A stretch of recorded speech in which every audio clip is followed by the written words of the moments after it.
हाम्रो क्रुसियामा चाहिँ यसरी माछा टिप्ने कार्यक्रम हुन्छ साथी हो। यसो खानी मन छ भने आउँदा हुन्छ हैन। आउनुस्। अनि हामीले चाहिँ यता डुङ्गामा गएको थियौँ डुङ्गामा। अनि यहाँ माछा मार्ने क्रममा सबै माछाहरू घोप्टेर समुद्रमा डुब्यो, सबै तल गयो हैन। त्यसपछि हामी चाहिँ माछा मार्ने तरिका यसरी हो हैन। सबै गल्यो के गर्ने अब सब तल। हाम्रो गुरुङ सर जानु भएको छ, उहाँ चाहिँ एकदम माछाको एकदम गुरुङको फोन आइराख खतरनाक व्यक्ति हुनुहुन्छ। उहाँ चाहिँ माछाकै बाघ भनेर उहाँलाई चाहिँ यहाँ क्रुसियामा चिनिन्छ हेर्नुहोस्। अनि यता चाहिँ हाम्रो तालु दाइ हुनुहुन्छ, उहाँ चाहिँ हेर्ने मात्रै, उहाँले माछा भनेको जिन्दगीमा नदेखेको मान्छे। उहाँ चाहिँ आज चाहिँ माछा खाने उहाँ चाहिँ तर्खरमा हुनुहुन्छ। माछा नदेखेको मान्छे उहाँ चाहिँ यसरी हेर्नुहुन्छ उहाँले।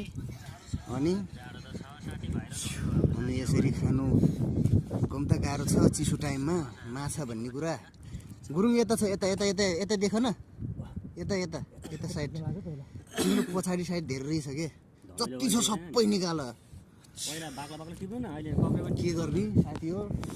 अनि यस्तै हो माछा मार्ने क्रममा चाहिँ यहाँ जाल यसरी थुपारिएको छ कि हेर्नुहोस्। जाल चाहिँ यहाँ यसरी थुपारिएको छ हेर्नु। यो जालबाट सबै माछाभरि पोखेर सब समुद्रमा गयो कि। त्यही भएको कारणले यहाँ माछा नदेखेका मान्छेहरू पनि यहाँ माछा खान आइरहेको छन् भनेर जानकारी गराउँछु म। त्यसरी चाहिँ यहाँ माछाको बाघ भनेर उहाँलाई चिनिन्छ हेर्नुहोस्। पक्का बादी भनेर वान नम्बर बादी हो उहाँ चाहिँ।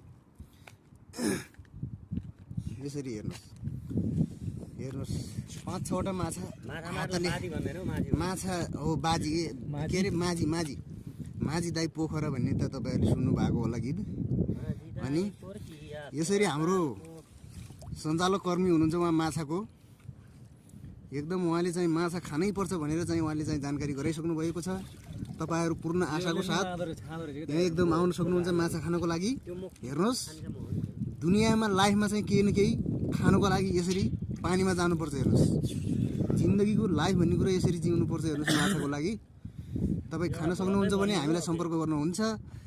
तम तयारको साथ गुरुङलाई सम्पर्क गर्दा हुन्छ।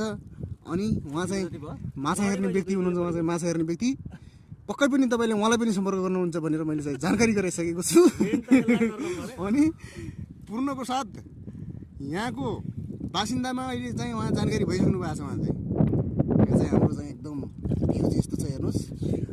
पक्कै पनि आउन सक्नुहुन्छ यो हाम्रो रमाइलो समुद्री ठाउँमा, एकदम ब्रान्डेड ठाउँमा आउन सक्नुहुन्छ। यता